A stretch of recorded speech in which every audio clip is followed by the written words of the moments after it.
سلامونه ماښام مو بخیر خبري ساعت ته ښه راغلاست نن سهشنبه ده د مرګ یا جنګ میاشتې 4مه نیټه او د ډسمبر 15مه نیټه په پیل کې هم د څو مهمو خبرونو ثبت د کابل پرونۍ پیښې په تړاو پر طالبانو د اجرایي رئیس نیوکه عبدالله وایي کابل کې د پرونۍ پیښې اصلي مسؤل طالبان او له دې ډلې ملاتړي هیوادونه دي. حال مسئولیت این حادثه با دوش هر کس باشه یا هر کس اعلان کنه و مسئولیت چه بگیره مسئول اصلی حادثه گروه طالبان است. پر دوو دولتي ادارو ډلهییز برید په اړه د روغتیا وزارت موندنې روغتیا وزارت وایي پرونۍ پیښه کې له یوه پولیس پرته نور ټول پولیسي وګړي قربان شوي. اونا نهایت دشمنی را با انسانیت و که در هیچ یک از معیارهای اجتماعی و انسانی و اسلامی و دینی جور نمیاد. د افغانستان وضعیت کې پر بدلون د چین او پاکستان سلا بیجینګ او اسلام آباد په دې سلا کړې چې د افغانستان وضعیت کې د تازه بدلون راشي.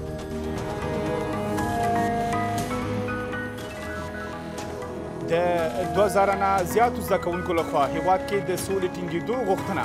هرات، کابل او کندهار کې 2000 نه زیاتو زده کوونکو د نقاشۍ او لیکنو په وسیله هیواد کې د سولې ټینګښت غوښتنه کړې.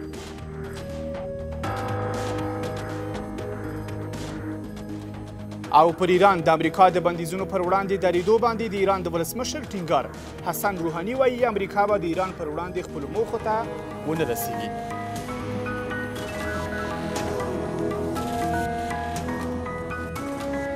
خیر راغلی خبري ساعت کې پر دې سربیره نور مهم خبرونه هم لرو نو هیله ده تر پایه زموږ ملتیا وکړئ. زه فواد اکبرزی. د افغانستان د حکومت اجرایي رئیس عبدالله وایي کابل کې د پرونۍ پیښې اصلي مسؤل طالبان او له دې ډلې ملاتړي هیوادونه دي. عبدالله وایي طالبان د مخامخ خبرو جرأت نه لري او ترهګریز بریدونه کوي خو طالبانو بیا دې پیښه کې لاس لرل رد کړي. په ورته وخت کې د روغتیا وزارت وایي پرونۍ پیښه کې د 11 ښځو په ګډون 43 کسانو ژوند بایلله. د کورنیو چارو وزارت بیا وایي بریدګرو لومړی د معلولینو او د شهیدانو له ورثو نه د ملاتړ ملي ادارې مخې ته 2 موټر بم بریدونه کړي او وروسته بیا یو بریدګر د همدې ادارې ودانۍ ته ننوتی او 3 تنه نور بریدګر د ټولګټو چارو وزارت ودانۍ ته ننوتي.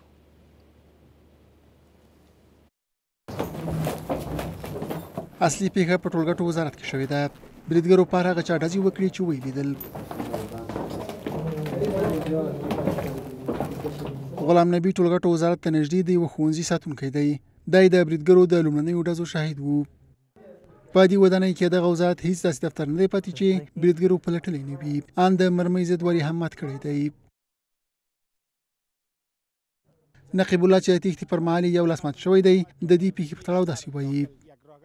هرچی دیدم وضعیت خراب شد داخل تیراندازی زیاد شده رفت و من گفتم اینال حین کار شفاخانه 400 بستر نشه که تو بلاک به بلاک بالا نیاین و من شخصا خودم امو بالایی چرخش که میبینی اول نه دوم نه سوم چرخش است و اون زمانجا ما خود پایان انداختیم. 4 نفر به لباس ورودی ملی از اون طرف کوشک آمدن. ما می استاد بودیم وقتی که دم استقامت ما رسیدن سر پیله‌دار فایر کردن. به دفتر ما آمدن و ما پشت دفتر خود میزار مانده بودیم. همراه کلاشینکوف زدن قلفا را پراندن و ما مجبور شدیم که از منزل 3 در بالکن خود پرتیم از بالکن دولی موینیت. صدای پایشون شنیدیم که بم انداختن زدن میرفتن فایر کردن میرفتن دفترها رو در میدادن. بعد من در پشت دروازه ما میزم موندم. یک وقت شنیدیم صدای طفل شنید به نام مریم یکی از کارمندای ما پشت طفل خود رفت در کودکستان اونا بخیرم شهید شده. صدای طفلش ما خودم شنیدم به گوش خود.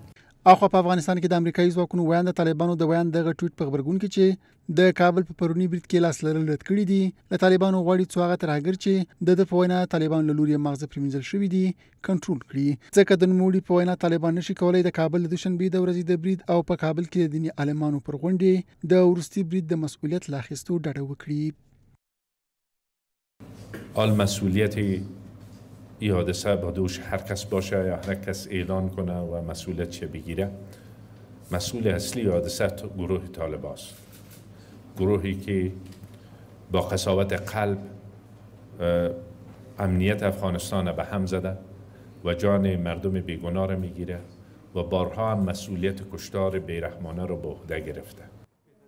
بریدګرو دغه دیوال پلوزولو سره ځانونه ټولګټو وزارت ته رسولي وو. هغوی په لومړي سر کې د ټولګټو وزارت د یوې فرعي دروازې مخې ته له چاودېدونکو توکو ډک موټر ته چاودنه ورکړه څو ټول هلته بوخت وساتي او په خپله د خپلو موخو په لټه شي. د کابل پرونۍ پیښه کې له یوه پولیس پرته نور ټول ژوند بایلونکي ولسي وګړي دي. د ټولګټو چارو وزارت او له معلولینو او د شهیدانو له ورثه او د ملاتړ ملي ادارې کارکوونکي وایي د دې پیښې ځینو قربانیانو د بریدګرو په ډزو ژوند بایللی. د دغو دواړو دولتي ادارو کارکوونکي زیاتوي چې د پیښې زیات قربانیان لوستي ځوانان وو. دا کس دې ځای ته راغلی تر څو د خپل 25 کلن زوی مړی چې د فواید عامې وزارت د مالي چارو سلاکارو کور ته ولېږدوي. نوموړی سلیمان عمر نومېده او په هند کې د سیاسي علومو په څانګه کې ماستري کړې وه. هم دوره تحصیل بود در یک اتاق در یک جای در یک پانتون درس میخوانده ولی متاسفانه که دیروز چی تو گفتن نمیتونم خب مقصد حمله ناجوانمردانه از این بیدینا از دست دادیم. همچو عملات و کشتن انسان‌های بیگناه باید که نشان دهنده از این باشه که اونا نهایت دشمنی را با انسانیت و که در هیچ یک از معیارهای اجتماعی و انسانی و اسلامی و دینی جور نمیاد. د ټولګټو وزارت د تقاعد برخې د ارزونې مدیر عبدالمبین د برید پر مهال په وزارت کې وو. اول تلکت نشد که تراکز زد دروازه زیر پران باز کلی که ما تیت شدیم ما رفتم در بالکن رفتم محمد 2 نفر داخل دفتر شد گفت لایتر رو بیارین لایتر دفتر رو در داد. بالا آمده بودن دروازه رو میزدن امرای مرمی ور که ددالیس پیشوریشون میامد بالایشون شلیک میکردن. عبدالعزیز وایي زوی چې پولیسو د ټاکنو پر ورځ په میدان وردګو ولایت کې له لاسه ورکړی او د هغه د اداري کارونو لپاره د شهیدانو او معلولینو چارو معاینت ته ورغلی و خو د بریدګرو لخوا ټپي شو. سکرتریت 111 معاینت چی شهدا معلولین است. دیگه استاد بودم فهمید کسبان فهمید چی بالا شد. در پیش شهر کس که میام فهمید پیر که میرفت. زده میرفت. ذکر الله وایي له خپلو 2 ورونو سره په مکروریانو کې سبزي پلورله چې ټپي شو. اولم یادنم بود دیگه شم یادنم بود پشترش من بودم. واقع پشترش من بغل انتحاری بودم. د دې برید په ټپیانو کې یو شمېر مېرمنې هم لیدل کېږي. ما که همینجا که دمی دفتر که ما بودیم فقط من زخمی شدم و یک دختر خانم دیگه 70 پای شاوکار شد. با تعداد 23 واقع مراجعه نموده که از جمله 7 تن طبقه اوناس می بوده می باشه و فعلا در شبخانه بدرخان تعداد 8 مریض داخل بستر و متبقی به شبخانه مربوطه ریفر و رخصت گردیدن. اداره ما اداری بود که عرضه خدمات بر شهدا و معلولین میکرد. یعنی اینا کسایی هستند که مدافعین هستند و کمک همکاری میکنند به همین کاتگوری. متاسفانه که ما هم تارگت شدیم و یاد سر رخ داد تعداد زیاد از همکارای ما احصایات آلبوم نشان میدن که 35 تن میگن شهید است. د دوشنبه پر ورځ له غرمې وروسته لومړی بریدګرو له چاودېدونکو توکو ډک موټر د فواید عامې وزارت په دروازه کې وچاوداوه او وروسته دغه وزارت ته ننوتل او ډزې پیل کړې. چین او پاکستان پر دې سلا کړې چې د افغانستان وضعیت کې تازه بدلون راشي. په دې اړه سلا په بیجینګ کې د پاکستان د بهرنیو چارو وزیر شاه محمود قریشي او د چین د بهرنیو چارو وزیر ترمنځ لیدنه کې شوې. د چین د بهرنیو چارو وزارت وایي د افغانستان کړکېچ نظامي حل لار نه لري او یوازینۍ لارې سیاسي جوړجاړی دی. په ورته وخت کې د حزب اسلامي مشر ګلبدین حکمتیار وایي د افغانستان په اړه د پاکستان په سیاست کې مثبت بدلون راغلی دی. د پاکستان د بهرنیو چارو وزیر له کابل او تهران وروسته بیجینګ ته ورسید. आज चीन के वजीर खारजा से मेरी د چین د بهرنیو چارو له وزیر سره موږ ښه ناسته لرله. په دغه کتنې کې موږ د افغانستان د وضعیت او په ابوظبي کې د وروستیو خبرو او نورو دوه اړخیزو مسلو په اړه خبرې اترې وکړې. د چین د بهرنیو چارو وزارت د شاه محمود قریشي او وانګ یې ترمنځ د موافقې جزئیات نه ورکوي خو ټینګار کوي چې دواړو لوریو د افغانستان د وضعیت د نوو بدلونونو په هکله یو لړ موافقې کړې دي. دواړو لوریو د افغانستان د وضعیت د نویو بدلونونو په اړه ژور بحث درلود او جامع موافقې ته ورسېدل. چین او پاکستان باور لري چې له پوځي لارو د افغانستان ستونزه نشي اورېدای او سیاسي پخلاینه یوازینۍ لار ده. په دې لړ کې د کورنیو چارو وزارت خبرداری ورکوي هغه کسان به چې جګړې ته دوام ورکړي وځپل شي. به این پروسه لبیک نگویند و در جبهات جنگ با مردم افغانستان بجنگند با تمام توان در مقابلشان می‌جنگیم و بر سرکوبشان آماده هستیم. چین د پاکستان یو نږدې متحد هیواد دی او له اسلام آباد سره ډېرې اقتصادي اړیکې لري. کارپان وایي پر اسلام آباد د بیجینګ نفوذ د افغانستان د سولې له بهیر سره د مرستې لپاره ډېر مهم دی. د پاکستان د بهرنیو چارو وزیر به له طالبانو سره د سولې په هکله د خبرو لپاره مسکو ته ولاړ شي. کابل کې محکمې د مخابراتو او معلوماتي ټکنالوژۍ پخواني وزیر عبدالرزاق وحیدي ته برات ورکړ. محکمې نن پر وحیدي هغه تورونه وڅېړل چې د غیر قانوني ګمارنو او د مخابراتي خدمتونو د عوایدو د ټولولو په اړه وو. د محکمې په وروستۍ غونډه کې ښاغلي وحیدي ته برات ورکړل شو. د محکمې له دې پرېکړې وروسته عبدالرزاق وحیدي وویل چې دې تورونو سیاسي انګیزه لرله. د مخابراتو د پخواني وزیر عبدالرزاق وحیدي درېیمه او وروستۍ علني محاکمه د سې شنبې په ورځ په سترې محکمې کې وشوه.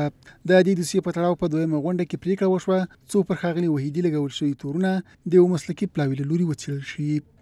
و اینا خلاف قانون تا حتی 1,89,000 برای کسایی که بالمقطع مقرر شدن معاش توزیع کردن که از این درک 16 میلیون و چند صد هزار افغانی منجی تذکر رفته به دولت ضرر وارد شده. ښاغلی وحیدي دا تورونه ردوي. ما رئیس جمهوری در رأس حکومت داریم که آدم بسیار احساساتی و عصبی است و در اونجا با بسیار قهر و غضب به من گفت موضوع قانون به تو ربط نداره و موضوع ایجاد سیستم ریل تایم را هم به وزیر مالیه وظیفه داد. بالاخره د محکمې قاضي د ادعاو له اوریدو او د پلاوي له څېړنو وروسته ښاغلي وحیدي ته برأت ورکړ. با براءت شما عبدالرزاق وحیدی وزیر سابق مخابرات و تکنولوژی معلوماتی اصدار حکم نمودیم. ښاغلی وحیدي دې غونډې په پای کې له رسنیو سره په خبرو کې وایي چې د نوموړي د دندې ځنډېدو او دغه راز دغو تورونو سیاسي انګیزې لرلې او زیاتوي چې په دې برخه کې په حکومت کې یوې کړۍ لاس درلود. انتظار ازیر دارم که دستگاه عدلی و قضایی ما دوسیه اول را که تحریک کرده بود سر موضوع ریل تایم بود، موضوع ریل تایم خاموش نشود. نږدې 2 کاله وړاندې ولسمشر غني په یو فرمان کې د مخابراتو د پخواني وزیر عبدالرزاق وحیدي دنده د مخابراتي خدمتونو د لسل نه مالیې د راټولولو په تړاو د حکومت د څېړونکي پلاوي په کار کې د لاسوهنې او خپل سر ګمارنو په تور وځنډوله. په هرات، کابل او کندهار کې شاوخوا 2000 تنه زده کوونکو د نقاشۍ او لیکنې په وسیله په هیواد کې د سولې ټینګېدو او د جګړې د پای ته رسېدو غوښتنه کړې. د ماشومان وایي جګړه د ماشومانو د وژنې او ښوونځي ته د نه ورتګ لامل شوی دی. دوی پر طالبانو غږ کړی چې جګړه دې بس کړي. په ورته وخت کې د بشري حقونو خپلواک کمیسیون وایي په هغو سیمو کې چې جګړه ده د ماشومانو وضعیت پکې اندېښنه لري. څه باندې 2000 ماشومان په کابل، کندهار او هرات ولایتونو کې د انځورونو او لیکنو په چوکاټ کې په هیواد کې د سولې غوښتونکي شوي دي. مسائل تفاوت‌های جنسیتی، مسئله بیسوادی، مسئله خشونت در خانواده ها، مجموعی اینها چیزهایی بود که اینها بخوان به خوبی و آگاهانه توانسته بودن به صلح پیوند بدن. دغه ماشومان وایي جګړې د هیواد هر څه له منځه وړي او اوس د سولې وخت دی ترڅو افغان ماشومان په جګړه کې د زیانمنېدو پر ځای ښوونځي ته لاړ شي او د هیواد راتلونکی روښانه کړي. 40 سال جنگ بوده و این خیلی برای نوجوانهای ما و برای مردم ما خیلی دردناک بوده و خیلی سخت بوده واقعا. همیشه صلح دوست دارم، طرفدار صلح هستم، مایم که به کشور ما صلح باشه. په هرات ولایت کې د بشري حقوقو سیمه‌ایز دفتر په جنگي سیمو کې د ماشومانو د وضعیت په اړه اندېښنه څرګندوي. اطفال خردتر از خود، برادر و خواهر خردتر از خود مورد حمایت قرار بده. پس قربانی اول در منازعات مسلحانه همیشه اطفال هستند. همداراز د کورنیو د سرپرستانو او اړتیاوو د برابرونکو په وژل کېدو سره د جګړې ډیر درد ماشومانو ته رسیږي. نور خبرونه تر لږ ځنډ وروسته.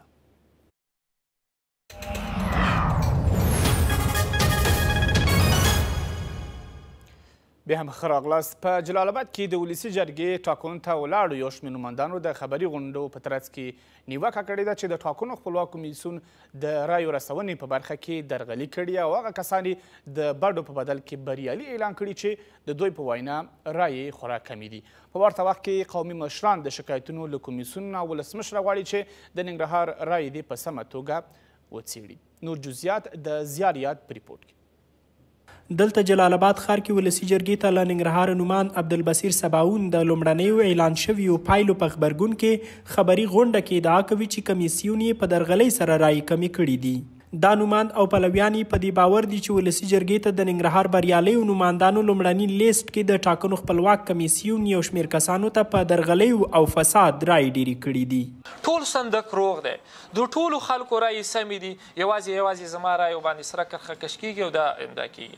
ما خپله د ډیټابیس د مرکز د کارکوونکو نه معلومات اخیستی چې ستا رایې دلته ډېرې زیاتې دي، ولې خو دلته دغه مرکز نه چې راځي هلته لیکلي چې دا باطل دي. نن اعلانېږي او سبا اعلانېږي او بله ورځ اعلانېږي، دې کې ټول جوړجاړی شوی ده، دې کې ټول ډالري مسایل شوي دي. د ننګرهار ولایتي شورا انګړ کې بیا د شینوارو شپږو ولسوالیو قومي مشران راټول شوي دي. دوی ادعا لري چې د ټاکنو کمیسیون د نیازولي مسلم په نامه د یو نوماند رایې کمې کړي او هغه کسان یې په لومړني لیست کې بریالي اعلان کړي چې د زر او زور خاوندان دي. 180,000 رای ننګرهار کې استعمال شوې ده چې اوس نتایج اعلان شو 2,80,000 رای، یعنی 1,00,000 رای په کمیسیون کې داخل کې استعمال شوې ده. زموږ چې کوم دی همدغه غوښتنه ده چې دا انتخابي نه دی، دا انتصابي دي. نه یوازې په ننګرهار کې بلکې د هیواد په بېلابېلو ولایتونو کې د ټاکنو خپلواک کمیسیون له لوري اعلان شوې لومړنۍ پایلې له غبرګونونو سره مخ شوي دي. یو ځل بیا هم لنډه دمه کوو.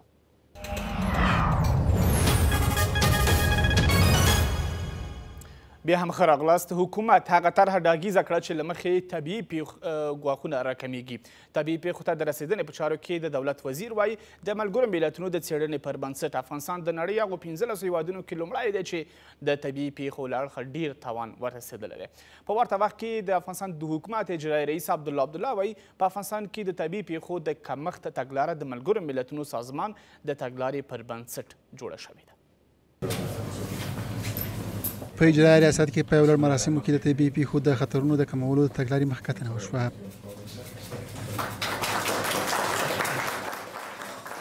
افغان حکومت وایي دا تګلاره په 2015 میلادي کال کې د طبیعي پیښو د خطرونو د کمولو له سازمان سره د افغانستان له یوځای کېدو وروسته جوړه شوې ده. په دغو مراسمو کې د هیواد اجرایي رئیس وایي د حکومت له لوري دې تګلارې پلي کېدل په 2020 کال کې د هغې له اعلان شوي ضرب الاجل نه وړاندې یوه اړتیا ده. شما در سال را که گذشت ببینین شاهد برفکوش بودیم، شاهد سیلاب هم بودیم، خشکسالی هم داشتیم، زلزله هم صورت گرفته و در اثر مجموعه از حوادث باز بیجا شدن، صدمه به اقتصاد مردم، از دست رفتن دارایی مردم و همین ها. اخوا د طبیعي پیښو پر وړاندې چمتووالي په چارو کې دولت وزیر وایي چې افغانستان د هغو هیوادونو د نوملړ په سر کې دی چې له طبیعي پیښو ډېر زیانمنونکي دي. ما در چارچوب از این استراتژی دولت افغانستان موظف است که سالانه گزارش خود به یو SDR بده. د طبیعي پیښو پر وړاندې چمتووالي په چارو کې دولت وزیر وایي چې د دې تګلارې بنسټیزه موخه د طبیعي پیښو او د هغو زیانونو کموالی او دغه راز په دې برخه کې د بهرنیو او کورنیو بنسټونو ترمنځ د همغږۍ رامنځته کول دي او افغانستان چې له دې اړخه زیانمنونکی دی دې تګلارې ته جدي اړتیا لري. یو ځل بیا هم لنډه دمه کوو.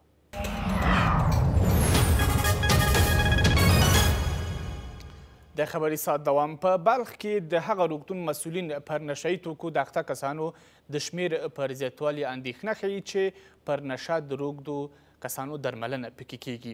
د روغتون مشر وایي په وروستیو 9 میاشتو کې پر نشه روږدي شاوخوا 2000 کسان د درملنې لپاره دغه روغتون ته وروړل شوي. بل لوري د مزار شریف اوسیدونکي وایي ښار کې پر نشه د روږدو کسانو ګرځېدل هم زیات شوي دي. په یوې باراني او سړې ورځې د مزار شریف په ښار کې یوې ګلدانۍ ته ناست دي او نشهیي توکي کاروي. دوی وایي چې د نشهیي توکو پیر او پلور په ازاده توګه کیږي. هر یو دغه معتاد په منځنۍ توګه له 500 تر 100 افغانیو پر نشهیي توکو لګوي.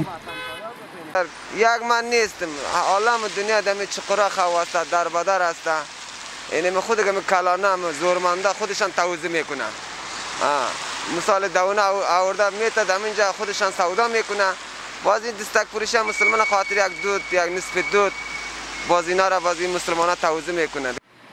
ډیره کسان چې دلته نشهیي توکي کاروي له 20 کلونو تر 40 کلونو دي. دوی په ښکاره د نشهیي توکو د پلورونکو نوم نه اخلي، خو ادعا کوي چې پولیس هم د نشهیي توکو په پلورلو کې لاس لري، خو پولیس دا ادعا ردوي.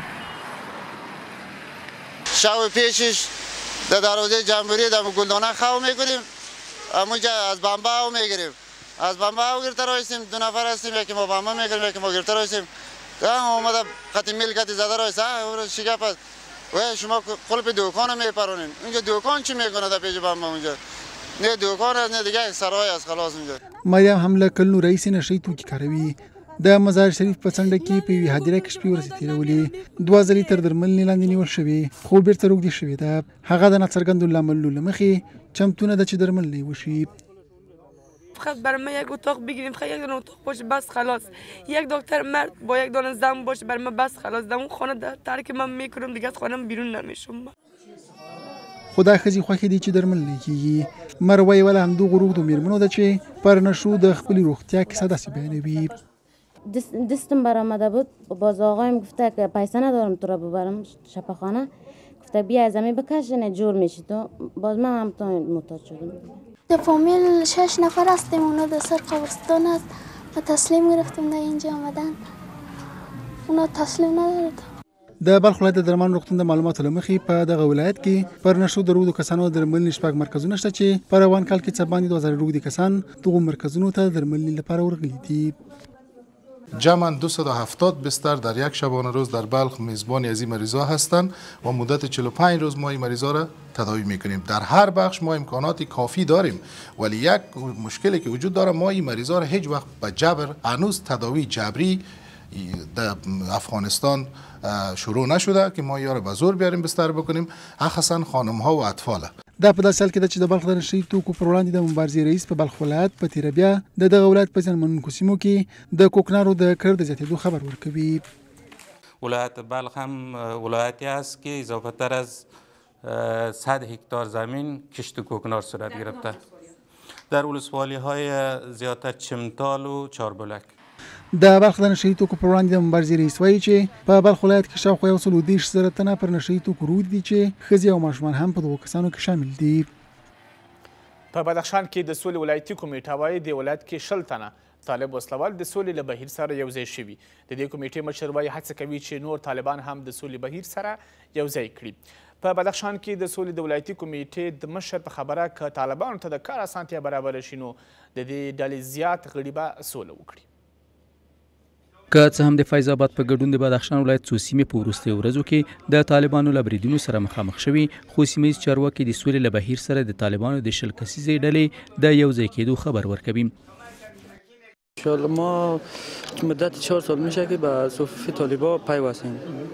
بعد از اینکه از حقیقت با خبر شدیم و دیدیم که کار ساز طالبان را بعضی همه پول آمدنی که از کشورهای خارج میآید برای شمول قاریس فصیح‌الدین، مولانا امان الدین، دکتر فضل الله و هم کلی چیار خودشون میخرن و برای افراد هیچ چی ندارن.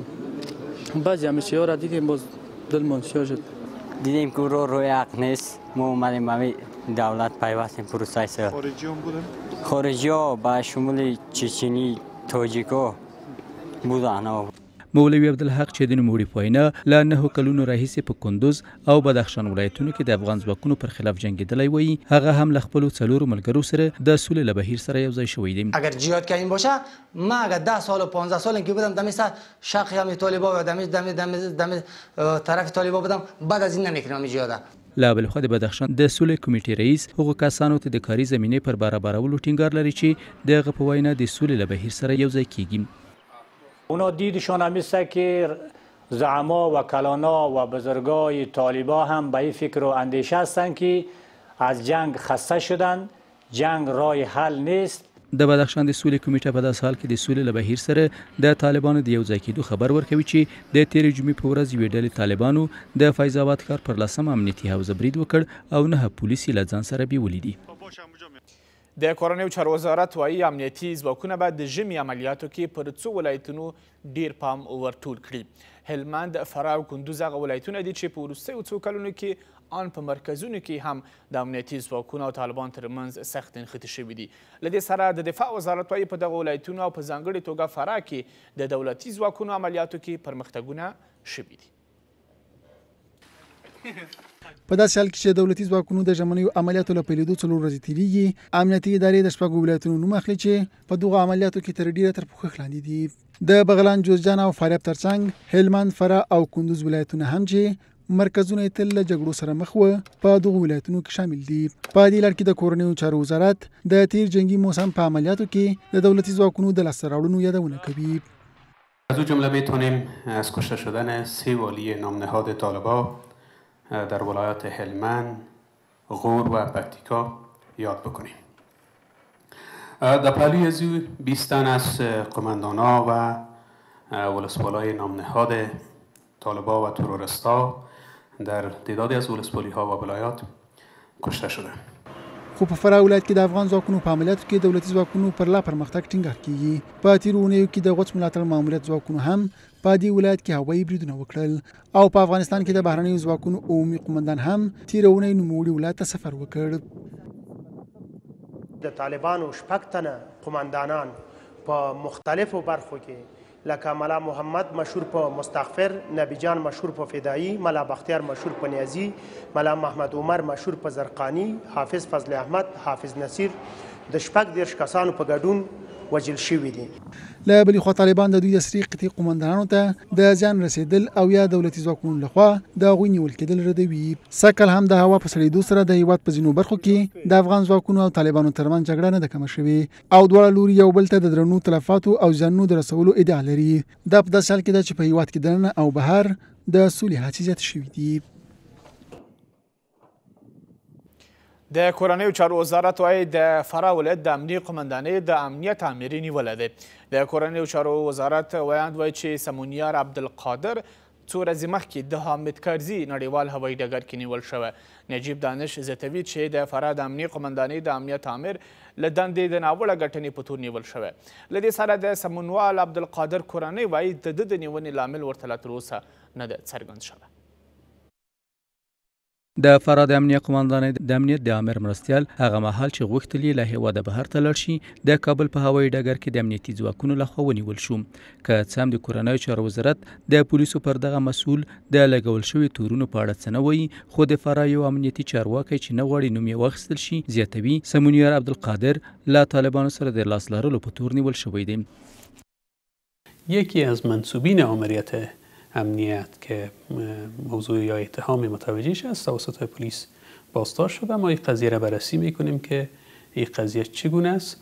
لا بل خو د فراه د ولایتي شورا یو غړی چې د سمونیار عبدالقادر ورور دی وایي پر نوموړي لګول شوي تورونه بې بنسټه دي او پخپله هم له طالبانو سره په نښته کې ټپي شوی دی. حاجي قادر جان هغه څوک دی چې د مخالفینو په زړونو کې یو ویره دی.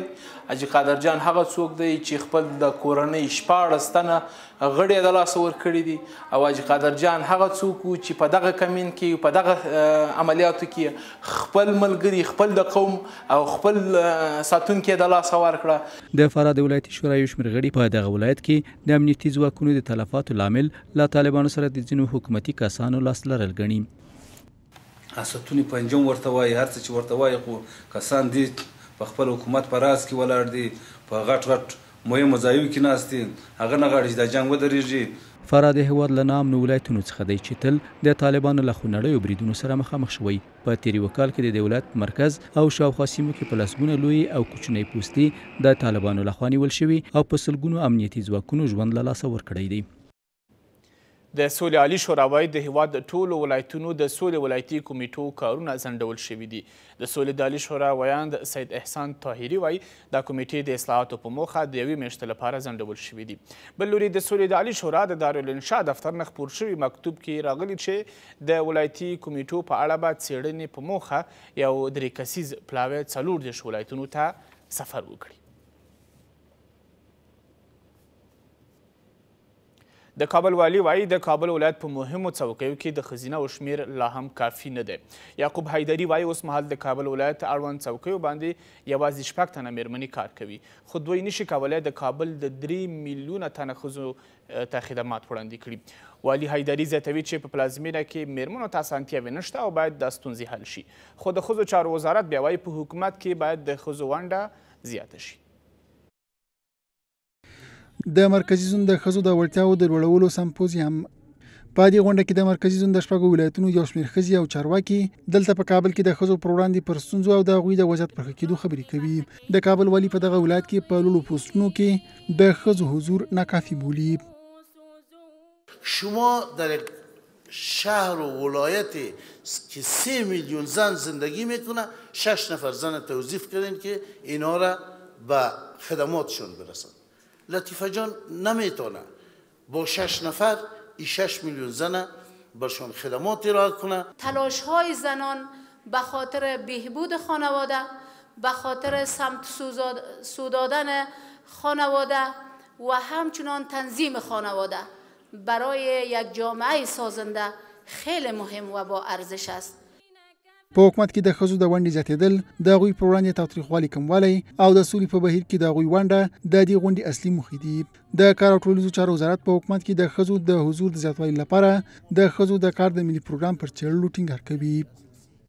هدف از تدویر سمپوزیوم هایی است که ما تانسته باشیم از مشکلات و از وضعیت فعلی زنان ولسوالی های دوردست ولایات طوری که مسئولیت وزارت امور زنان است خود را بهتر و بیشتر باخبر بسازیم و همچنان نظریات زنان محترم افغانستان از سطح ولسوالی ها و ولایات شامل پالیسی ها، برنامه ها و پلان های مهم و ملی دولت بسازیم.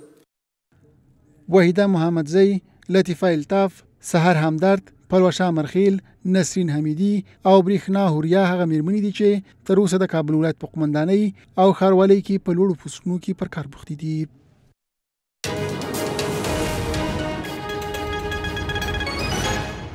اوس هم بهرني خبرونه. د ایران ولسمشر حسن روحاني وایي امریکا به د ایران پر وړاندې خپلو موخو ته ونه رسیږي. که څه هم تر دې وړاندې ایراني چارواکو ویلي و چې د امریکا بندیزونه به د ایران پر اقتصاد کوم منفي اغیز پرې نږدي، خو اوس د ایران ولسمشر وایي د امریکا بندیزونه د ایران د خلکو پر ژوند منفي اغیز کوي. له دې ټولو سره امریکا ټینګار کړی چې په ایران به لا نور فشارونه هم راوړي. په داسې حال کې چې امریکا پر ایران د لا زیات فشار راوړلو او د دغه هیواد د تیلو د صادراتو صفر ته رسولو په لټه کې ده، د ایران ولسمشر حسن روحاني یو ځل بیا ټینګار کوي چې امریکا به خپلو موخو ته ونه رسیږي. د ایران ولسمشر د خپل هیواد له خلکو غواړي د امریکا د فشارونو په وړاندې مقاومت وکړي. هیچ کس نمیتونه بگه تحریم بر اقتصاد کشور و بر زندگی مردم تأثیر منفی نمیگذارد، اما هیچ کس هم نمیتواند بگوید آمریکا به اهدافش دست خواهد یافت. آمریکا حتما شکست میخوره. پر ایران د امریکا د بندیزونو د دوهمې برخې له لګولو وروسته ایرانیو چارواکو تل ویلي دا بندیزونه د ایران اقتصاد نشي کمزوری کولی، خو د ایران ولسمشر د نوموړي هیواد د اوسیدونکو د ژوندانه پر وضعیت د دغو بندیزونو منفي اغیزې مني. تحریم مشکلاتی را برای زندگی مردم به وجود می آوره و به وجود آورده. ما باید تلاش کنیم با هم این مشکلات رو کاهش بدیم و این کار در قدرت ما هست. حسن روحاني دا څرګندونې د ایران پارلمان ته د 1398 کال د بودیجې د طرحې د سپارلو په مراسمو کې چې 40.5 میلیارډ ډالر ده کړي دي. په لیبیا کې څو تنه بریدګرو د دې هیواد بهرنیو چارو وزارت باندې برید کړی. د ریپورټونو له مخې بریدګر په ډزو سره طرابلس کې بهرنیو چارو وزارت باندې ورتوی شوي او وروسته بیا ځانمرګي بریدونه کړي دي. د دې برید له کبله د اوښتې مرګ ژوبلې جزیات لا تر اوسه نشته.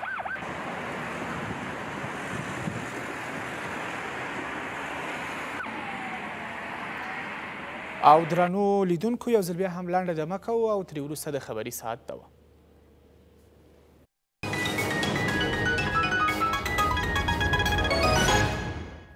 او اوس هم د اقتصاد او بیارغونې برخه. د ایران په چابهار کې د چابهار هوکړې د تعقیب لومړنۍ غونډه وشوه. د ترانسپورت وزارت وايي د غونډه کې د چابهار بندر کې د کشتۍ چلونې د یوه هندي شرکت د کار پر پیل او د غرض د لیږدرالید نړیوال کنونسیون له مخې د تجارتي توکو لیږدرالید پر سر سلا شوې ده.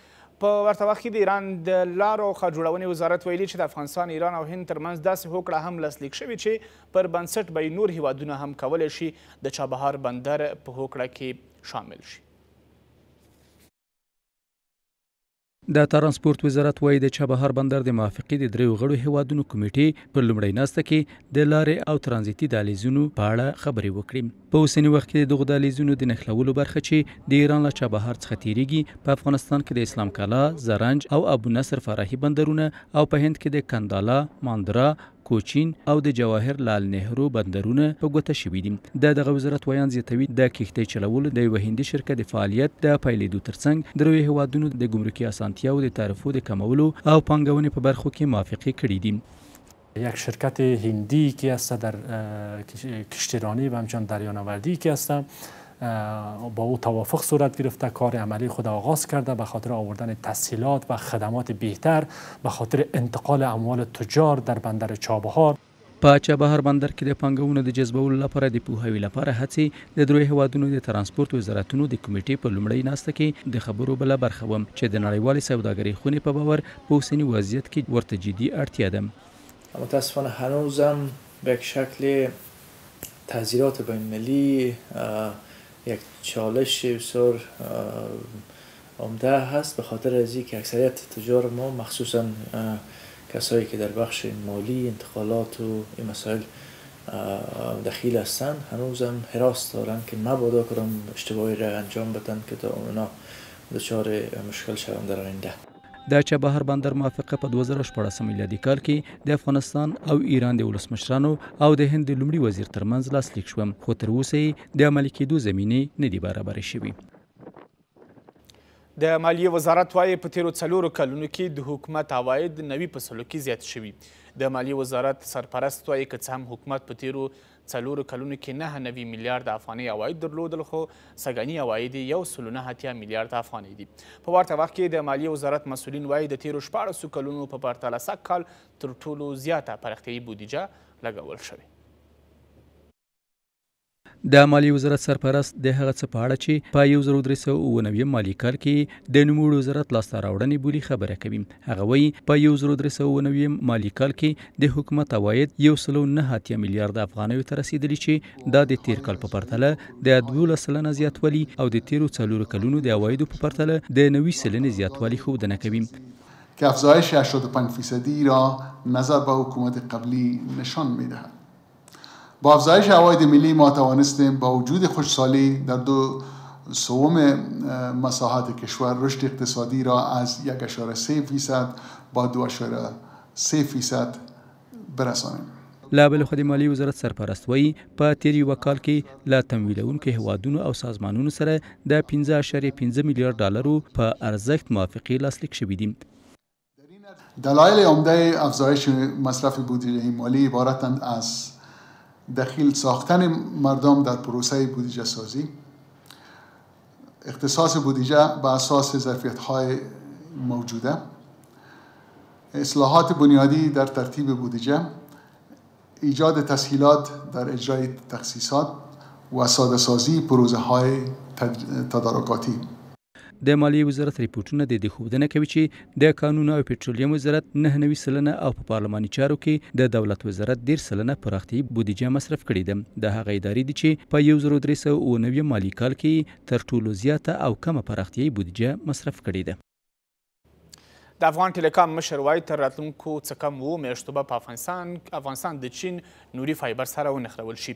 هغه زیاته کړې چې د واخان د پروژې ترڅنګ چې مخابراتو وزارت یې پلي کوي دا شرکت هڅه کوي چې د تاجکستان او قرغیزستان له لارې د ورېښمو لارې نه نوري فایبر سره ونښلول شي.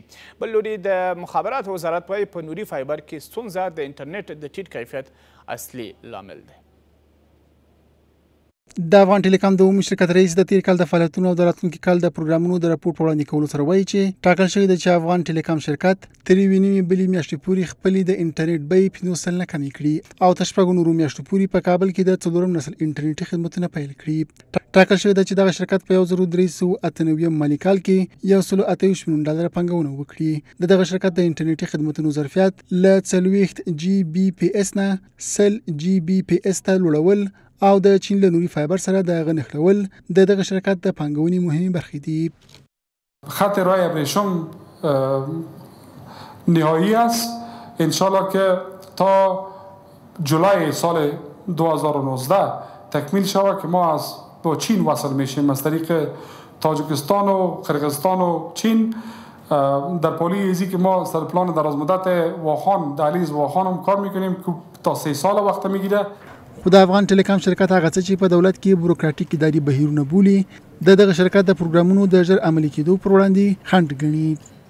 ما فکر میکنم که بعض پروسای بیروکراسی در ادارای دولتی در حکومت مانع بعض پیشرفت میشه تا رشوه ستایی یا بل خو د مخابراتو وزارت وایي چې ټاکل شوې ده د انټرنیټي خدمتونو د کیفیت د ښه والي په موخه په راتلونکي کال کې شاوخوا 100 مخابراتي سایټونه له نوري فایبر سره ونښلول شي.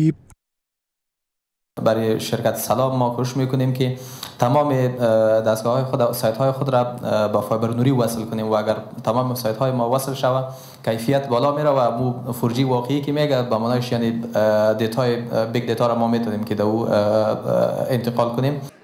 که څه هم په افغانستان کې د 4م نسل انټرنیټ فعالیت پیل کړی دی خو هیوادوال تل د مخابراتي خدماتونو له ټیټ کیفیت نه سره ټکوي. د افغان ټیلیکام شرکت رئیس مني چې د اترا یا د مخابراتي خدماتونو د تنظیم ادارې په وروستیو 3 کلونو کې د خدماتونو د ټیټ کیفیت له امله دغه شرکت او نور مخابراتي شرکتونه شاوخوا 9 میلیونه افغانۍ جریمه کړي دي. په چین کې د بایسکلو د یو لوی شرکت کارونه ټکني شوي. د اوفو شرکت د تیرو 4 کالو راهیسې د چین په بېلابېلو ښارونو کې عامو خلکو ته د بایسکل کارونې اسانتیا برابره کړې وه. اوس د بېلابېلو لاملونو له کبله نشي کولی خپل کار مخته یوسي. په ورته وخت کې په زرګونه چینایي وګړو له دغه شرکته غوښتي چې هغوی ته خپلې پیسې بیرته ورکړي. د اوفو شرکت له 4 کالو راهیسې د چین په بېلابېلو ښارونو کې د بایسکل چلونې د ګډونوالۍ خدمات په لار اچوي. د چین هر اوسیدونکی کولی شي له 1400 تر 28 په ورکولو د دې شرکت له خدمتونو ګټه پورته کړي. دوی کولی شي د ټلیفون په واسطه له بایسکل کار واخلي او هغه بیا داسې ځای کې پارک کړي چې بل څوک ترې ګټه پورته نه کړي. او تر دې دمه دغه شرکت له سقوط سره مخ ده او 13 میلیونه کسان غواړي چې خپلې پیسې بیرته ترې واخلي. ډیر خلک هلته وو. زه مازدیګر راغلم او 3 ساعته د ودانۍ بهر په تمه وم. د دې شرکت د کار له پیل 4 کاله وروسته زرګونه بایسکلونه خراب شوي دي. ځینو خلکو بایسکلونه له ځانه سره خپلو کورونو ته وړي دي او یو شمېر بیا له دې امله شکایت کوي چې دغه بایسکلونه د پلې لارو د بندېدو لامل ګرځي. د اوفو چلاول ستونزمن دي. دغه بایسکلونه په اسانۍ سره خرابېږي. ډېری وخت د هغې برخې کار نه کوي او نورې ستونزې هم لري. په چین کې د څېړنې د یو شرکت مسؤل د خلکو د نه پاملرنې ترڅنګ په چټکۍ د دې شرکت له لوري د کارونو پراختیا د سقوط یو لامل بولي. فکر نه کوم چې دغه شرکتونه دې په کافي اندازه لوی وي. د هغوی د پانګې او د سرعت کچه سره تناقض لري. اوس مهال له 4 کالو راهیسې د اوفو شرکت د سقوط په حال کې ده. د دې شرکت رئیس ممنون خروج شوی او د دې بایسکلونو تولیدونکو ته د میلیونونو ډالرو پور وړی دی. له دې سره سره بیا هم یو شمېر خلک وایي له دې شرکت څخه ملاتړ کوي او نه غواړي خپلې پیسې بیرته ترې واخلي.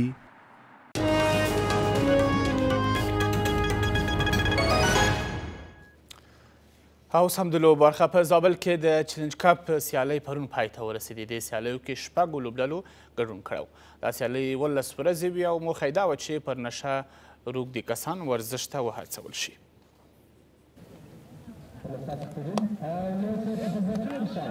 کرکټ دا ټورنمنټونه چې دلته شروع دي په زابل کې د نشو کم خلک نشې کوي د هغو مخنیوی کوي او دوی تشویق کړي. کم خلک دلته ډېر خوشحاله اوسي، دا لوبغاړي ډېر خوشحاله اوسي او تماشچیان یې ډېر تشویق کوي. مفید ته میرزه چې مخکې ما وویل چې یو خو ورزشکاران په مصروف وي، خلک خوند ځینې اخلي د بازیان څخه او پر ورزشکارانو باندې د ولایتونو په سطح باندې مثلا نورو ولایتو په سطح د زون په سطح پلیران اخیستل کېږي او پر هغو باندې هم ډېر تاثیرات لري. دا کې 2 اویا هغه غوره لوبغاړي چې په ټولو ټیمونو کې د زابل په سطح باندې ښې لوبې ترسره کړې وې، 2 اویا غوره لوبغاړي په دغو 6 لوبډلو کې ځای پر ځای شوي وو.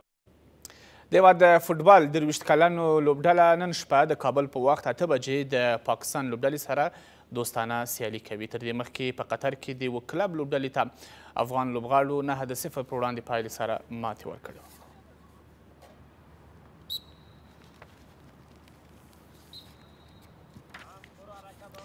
او د هېواد د فوټبال ملي لوبډله د ترکمنستان لوبډلې سره نن ماښام سیالۍ کړې ده او تازه حال یې همدا دی چې دا سیالۍ 1-0 په وړاندې پایلې سره بایللې ده. تر دې وړاندې افغان لوبډلې د ترکیې په انطالیا کې دې سیالیو ته چمتووالی نیوه.